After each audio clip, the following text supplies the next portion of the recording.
من خدیجه اثباتی دختر مشتفر علی زن حاج رمضان علی مردانی هستم. متولد چندین؟ 1325. مادر خاطرتون هست بچه که بودین زندگی چطوری بود؟ زندگی قدیم حالا میخوام بگم که خیلی خوب بودش دیگه، اینقدر گرفتاری نداشتش، اینقدر دیگه به قول من تشریفاتی نبودن، خیلی خوب بودیم، خیلی خوشم بودیم. الانم خوبیم، الانم خوشیم، الانم از همه جور الحمدلله از دولت از همه جور به ما میرسه، همه جور کارمون زندگیمون خیلی خوب هستش. من بچه دارم، بچه هم اون وقت الان ها دیگه شیر خشک، اون وقتا دیگه شیر خشک این چیزا نبودش. ولی اون وقتا اینقدر مثل الان گرفتاری رو بگیری به من نبود. اون وقتا به هر چی بود میرفتن زندگی میکردن. من چند تا بچه داشتم، هیچ وقت شیر خشک نمیدونستم چیه، این چیزا رو نمیدونستم چیه. بچه ها من بزرگ کردم، بچه ها همه خوب سالم سلامت خیلی خوبم هستن، خیلی خوشم بودیم، خیلی راحت ترم بودیم. مثلا مثل الان دیگه اگر مردم اون وقتا مرغ نمیخوردن چی نمیخوردن، الان همه چی الحمدلله فراوانی از همه جور همه دارن میخورن. مادر خاطرتون از بازیاتون چی بود بچه که بودید؟ بچه چه بگم قایق بازیک می‌کردیم. آره قدیم ما قایق بازیک می‌کردیم، مثلا شما بگم الک دلک بازی می‌کردیم، همه جوری بودیم. بچه‌ها با هم دیگه اینجا پر بودش، جمعیت اون وقت‌ها خیلی بودش. آش جای درست می‌کردیم، آش رشته درست می‌کردیم، یه وقتی هم گوشت می‌خوردیم، یه وقتی هم برنج می‌خوردیم. اون وقت‌ها برنج مثل الان انقدر فراوانی نبود، برنج نبودش. مثلا یه وقت‌هایی میشد مثلا هفته یه دفعه برنج می‌خوردیم. ما 10 تا خواهر برادر بودیم، 3 تا از یه مادر دیگه بودن، ما 7 تا از یک مادر دیگه بودیم. شغل پدر مرحومتون چی بود؟ بقال بود. اون موقع چقدر جمعیت داشت روستاتون؟ اونجا خیلی جمعیت داشت، هر کس پسرش پلوش بود، هر کس دامادش بود، اما حالا همه دیگه رفتن. من 4 تا دختر دارم، 6 تا پسر. شوهرم میرفت زمین مردم مثلا نگه می‌داشتش، آب میدادش، منم میرفتم کمکش میکردم. بچه‌ها یه خورده رو کار اومدن، بچه‌هام کمک میکردم. من 7 تا پسر داشتم، یکیش اول انقلاب رفت شهید شد. 6 تا پسرم الان هستن، زن بردن و الان همه تهران پیکارن. فقط یه دانش اینجا میره، این اداره برق اینجا هستش، برای خودم هستش. گوسفند داشتیم، مرغ داشتیم، سبزی هم ما نمیرفتیم بخریم، سبزی اینجا میچیدیم، خشک میکردیم. مثلا زمستون همون سبزی خشکره میخوردیم. میوه ها چی بود؟ میوه بود، آلبالو بود، گیلاس بود، سیب بود، قیسی بود، آلو بود، گردو بود، همه چی بود. میوه همه چی الا یه پرتقال همه چی برگشون عمل میاد. درآمد از خود ما بودش. دیگه مثل الان نمیرسیم تو مرغ می‌خریم، نمی‌رفتیم مثلا گوسفند گوشتی داشتیم، پاییز گوشتی می‌کشتیم. وقت زمستون دیگه هیچ وقت گوشت نمی‌خریدیم، همون به اصطلاح ما قرمه می‌کردیم. اونم زمستون تا عید داشتیم. یه گوشتی زمستون می‌کشم دیگه گوشت نمی‌خرم. حالا شما های گوشتی یخی بخورید. مادر اینجا خان داشته روستاتون؟ آره. برامون تعریف میکنین چطوری بوده؟ محمد خان همایون بودش، این پشت خانمای هم علی خان کاوه بودش. یعنی اون که اینجا نبود، همون خارج بود، بچه‌هاش اینجا بودن. اون شازده بودش، اینجا بودن، اینها بودن. محمد خان برای برگجون خیلی زحمت کشیدش، پل درست کرد، مدرسه درست کرد، راه درست کرد، همه کارها رو کرد. این خونه میز حسن خان بزرگه، صاحباش تهران هستن، اینجا نیستن، اما این خونش الان مال 200 سال جلوتره. خونش داره خراب میشه خود به خود. این خیلی قدیمی، این مال 200 سال جلوتره. میدونین که کی اینجا زندگی میکرده؟ اینه میگفتن میامدن میرفتن، زندگی نمیکردن. اما اینجا یه نفر روی سریدار داشتش، سریدارش زندگی میکرد، سریدارش مرد، اما دست منه. مادر خاطره ای از کودکیتون از پدر مادرتون خاطرتون هست؟ برگجون اینجور رسم بود که دخترها رو مدرسه نمیذاشتن بره. بعد داشتن که دختر بره مدرسه. اول دفعه من بشم مدرسه. ما 3 تا دختر بودیم میرفتیم مثلا بشم مدرسه درس میخوندیم و از همه جور خیلی خوب بود. اون وقت مثل الان نبودش. اون وقت کم اینها راه افتادن و اینها دیدن باشن مدرسه دارن درس میخونن. تا ششم هم بیشتر نداشت. من ششم درس میخوندم. معلم هامون هم خیلی خوب، آدمهای خوبی بود. اما اون وقتم که ما مدرسه همه با چادر و همه با حجاب و مثلا الان مثلا مقنعه رسم و همه همجوری چارقه تو از من کلا چادر و چارقه اصلا همینجور از اول همینطور با کار ماهای مثلا بشه مدرسه همینطور با معلم هامون هم مردمان خوبی بود. بلکه جون رسم اینطور که هیچ کسی اگه پسر میره خواستگاری دختر همدیگر اصلا نمیده که چی هست چی نیه، کی هست کی نیه، چه کار میکنن چه کار. یه وقتی میدیدن که میگفتن امشب عروسی، وقتی که میرفتن میدیدن که یه پسر اومده مثلا چی برشه. رسم نبودش که مثل الان با هم برن بیرون بد داشتن. اما خب الان خیلی بهتر شد. الان بهتر شده. مثلا اون هم دیگه نمیشناختن کی به کیه. مثلا بگن الان این پسره با خواهی نمیخوای میدادن میرفتش. اینطوری بودش. مثلا نمیدونه، مثلا نمیذاشته که ببینن همدیگر بد داشتن اینجا، اما الان دیگه من میگم بهتره. شما خودتون همسر مرحومتون رو قبل از ازدواج دیده بودین؟ نه اصلا من اصلا نمیشناختمش، نمیدونستم کی هست. والا به خدا نمیشناختم، من نمیشناختم کی هست. الان کارها خیلی راحت شده، مردم هم همه نمیشه یه بردار مریضن. اون وقتا کار میکردن خوب بودن، تنشون سالم با، مثلا هر جا میرفتن میامدن. من خودم صبح که بلند میشدم، ببخشید یه دونه الاغ داشتم، الاغ سوار میشدم میرفتم کوی سبزی. وقتی که میرفتم سر ساعت 1 از کوی که میادم پایین، یه 2 تا گونی والک بچیدم میآوردم. خسته نبودم. والک چیه؟ سبزی کوهیه.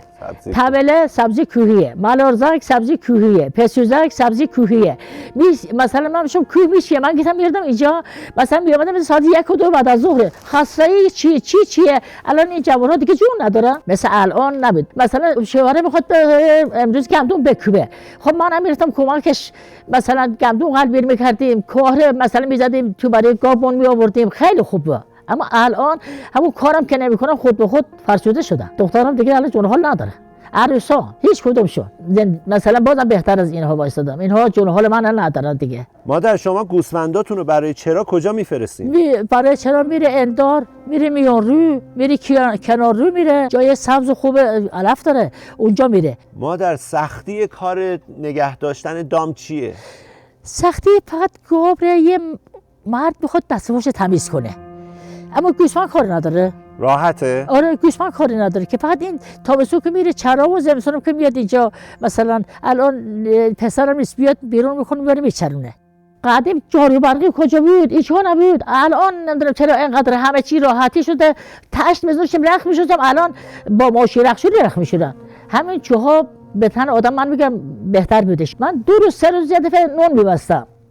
اینجا تنور دارم، نون میبستم، آرد خمیر میکردم، سلامتی بچه‌ها میامدن نون میدادم بهشون، مثلا نون خودمون بود، ما نمیرفتیم در دکون بخریم. اینجا نون آرد خمیر میکردم، نون میبستم، خیلی خوب بود. کله جوش درست میکنم، یه وقتم برنج درست میکنم، یه وقتم خورشت فسنجون درست میکنم. بچه‌ها هم میان، دخترها هم با شوهرشون میان، با بچه‌هاشون میان، پسرها هم با عروسا میان. خیلی خوبن، هم عروسا هم خیلی خوبن، هم دامادها هم خوبن، هم دخترها هم خوبن، همشون هم خوب، بچه‌ها هم خوبن، همشون خوب هستن. اما من تهران رو دوست ندارم، اینجا رو خیلی دوست دارم. چرا؟ من تهران نمی‌چرا حوصله ندارم بمونم، اینجا رو راحت ترم. اینجا زمستونا سختتون نیست؟ خب هیچم سخت نیستش، نه برف میاد. من تو خونه هستم و کاری به من نداره که یه روز که نون ببندم 7 روز ببسته، 8 روز ببسته. هنوزم شما خودتون نون درست می‌کنید؟ آره تنورم از وقتی که بچه کوچیک داشتم تنور داشتم اینجا. آرد خمیر می‌کنم، نون می‌بندم. کرسی داشتم، الانم زاغالش هم دارم، کرسیش هم دارم، لحاف کرسیش هم دارم، همه چی هم دارم. امروز صبح که این کرسی رو روشن می‌کردم تا فردا صبح داغ و خوب. الان تازه واسه گاز کشی شده، گاز نداشتیم ما. اما اون قدیم من میگم اون کارها بهتر بود، اون کرسی برای پای آدم بهتر بود. اصلا ما مریضی نمی‌دونم چیه اینجا اصلا ما نمی‌شیم. اصلا بچه‌ها هم داره همشون خوب بودن، همشون سالم خوب.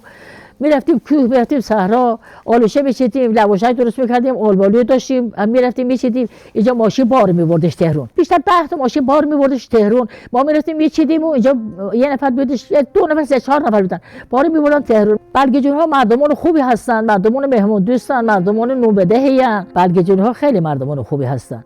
یعنی من که الان 60 سال اینجا شوهر کردم، من الان 60 سال اینجا هستم، من از این همسایه ها بدی ندیدم، از این اهل آبادی بدی ندیدم. اگر بگم مثلا بیان به وقتی یک کمکی به من کنیم میان، خیلی مردمشون خوبن، هم مردهاشون مثل برادر من، هم زنهاشون مثل خواهر من، مردمشون مردمان خوبه. از قدیمیای روستا کیا رو میشناسین؟ کیا رو یادتونه؟ قدیمی ها رو همه رو میشناسم. حاجی هیبالله خدا بیامرز، مثلا حاجی حسن بابای من بودش، حاجی عبدالعظیم بودش، آقا جانم بودش، آقا پدر بزرگم بودش، داییم بودش، زن داییم بودش. اینها همه قدیمی بودن و همه رفتن. پسر بزرگم 14 سالش بودش، درسش که تمام شد ایران انقلاب شد.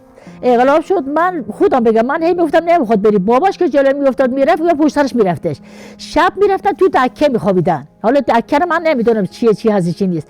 این دفعه آخری که اومدش من گفتم که نه بهت میگم نرو، میگه رفتن تو. گفت نه من بذار شاه بیرون کنم.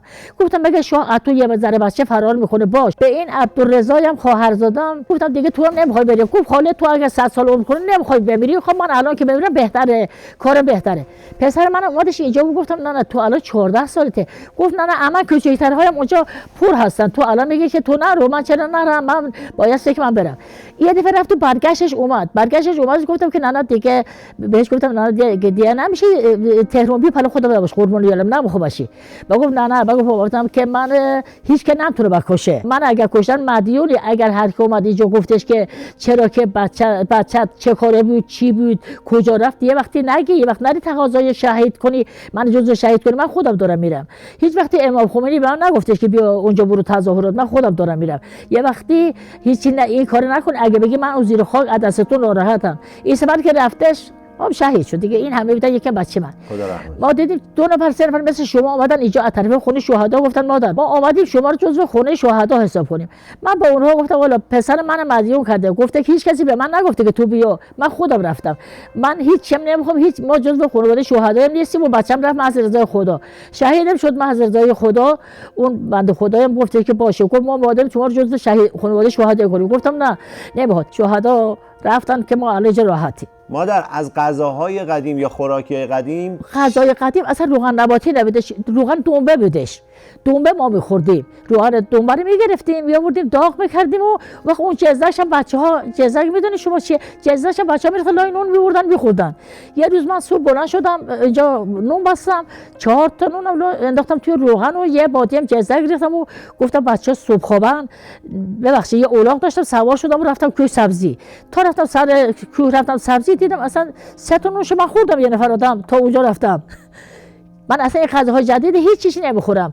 از این بچه‌ها بپرسین کباب تهران دوست ندارم، یا مثلا از این چیزایی که تهران میخورن نمیدونم ساندویچ چی میگن اصلا من نمیخورم. من اصلا نمیخورم. الان همه نمیدونم شامپو سرشون میزنن، من همون صابون برگردون قدیم میزنم. مادر آدما چه فرقی کردن؟ آدما خیلی فرق کردن. خیلی فرق کردن. اون وقتها پلوی مادر پدر ما بچه‌مون رو بغل نمیگرفتیم، اما الان صبح که خانم شو بچه بده شب میرم پلوی مادر میدارن. قدیم حیاشو بهتر بود، الان نه دیگه. از بچه‌هاتون راضی هستین؟ آره خدا راضی باشه، بچه‌ام خوبن. اگر بچه‌ام نباشن که من زندگی نمیتونم کنم که. مادر اگه بخواین با بچه‌هاتون یه دقیقه حرف بزنین، یه پیغام بهشون بدین، چی میگین؟ بهشون میگم خدا نگهدارتون باشه همتونه. ان که خدا تنتون سالم کنه. هیچی بهتر سلامتی نیستش. تنت که سالم باشه یه لقمه نوردن اون لب جیب و یه ذره پیونه بشی با نون بخور. دنیا مال شما باشه. وقتی که تن تو سالم نباشه چه به درد میخوره؟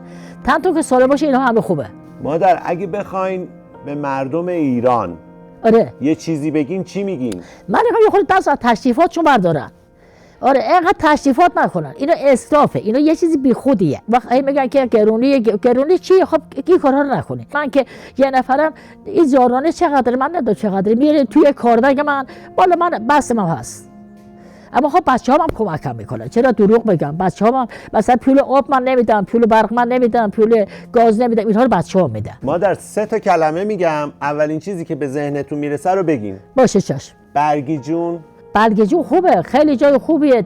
اگر کسی باشه که رسیدگری کنه خوبه. مادر نظرتون درباره تهران چیه؟ تهران راحت ترن زنها، یعنی راحت ترن، خانوها راحت ترن. اینجا نه، اینجا بایستی که باشن همشون بکار باشن، همشون کار بکنن. مرغ دارن، گاو دارن، گوسفند دارن، اینجا صحرا دارن. مرسی که با ما صحبت کردین. خدا حافظ شما. خدا حافظ شما. خدا حافظ شما.